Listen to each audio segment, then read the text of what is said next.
जय हिंद साथियों। तो कैसे हैं आप सभी? आशा करते हैं आप सब बहुत अच्छे होंगे। जैसा कि आप लोगों को भी पता चला होगा कि बीपीएससी का एक TRE 4 वैकेंसी फिर से आई है और बहुत बड़ी बहाली है। वो भी अंतिम ही समझिए, क्योंकि हर जगह अब स्कूल में भी बच्चा से ज़्यादा टीचर होने लगा है, यानी कि जो 30:1 था वो भी फुल होने वाला है। तो अंतिम ही समझ करके अब तैयारी कीजिए, क्योंकि देखिए जहाँ सीट बढ़ते बढ़ते 1 लाख से अब 46-47 हज़ार हो रहा है।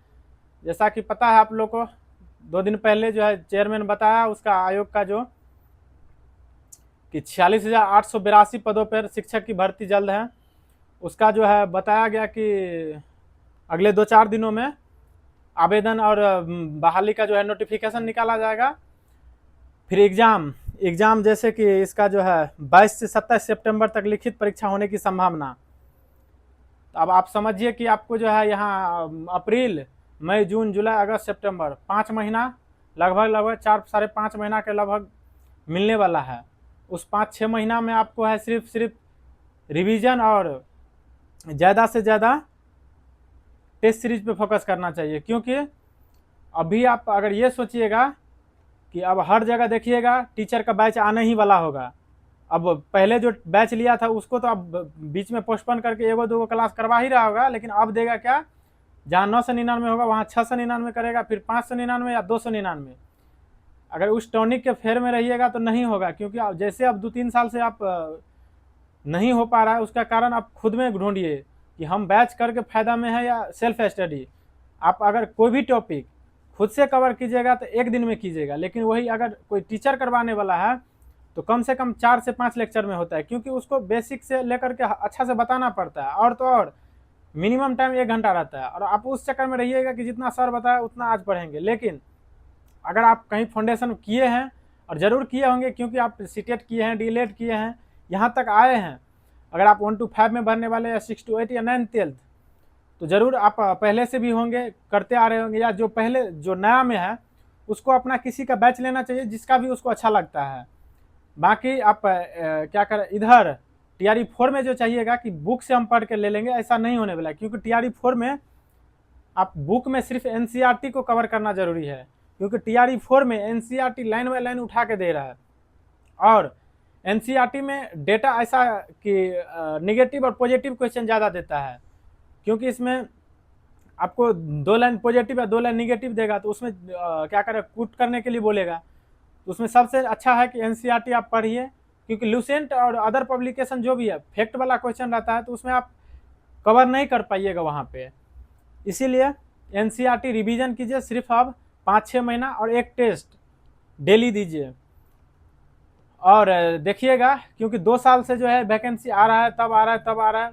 शिक्षा मंत्री इससे पहले भी था, वो भी ऐलान किया था कि अब एग्ज़ाम का डेट सब कुछ दे दिया था, नहीं हुआ, चुनावी माहौल था। अब की बार दिया है तो उम्मीद रखिए कि फाइनल तक ले जाएगा। इसीलिए अभी डेट दिया है एग्ज़ाम का, उम्मीद रखिए कि बढ़ सकता है, घटेगा नहीं, क्योंकि बीपीएससी का अपना भी कुछ एग्ज़ाम इस बीच में होने वाला है। और नहीं बढ़ा तो भी आप मान के चलिए कि वही डेट रहने वाला है।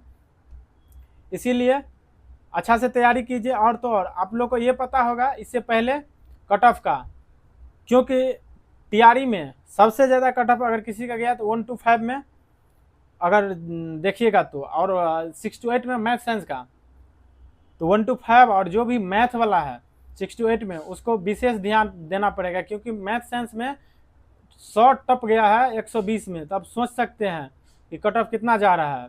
दूसरा चीज़, 1 to 5 में पहले के मुकाबले अब देखिए धीरे धीरे कट ऑफ बढ़ रहा है।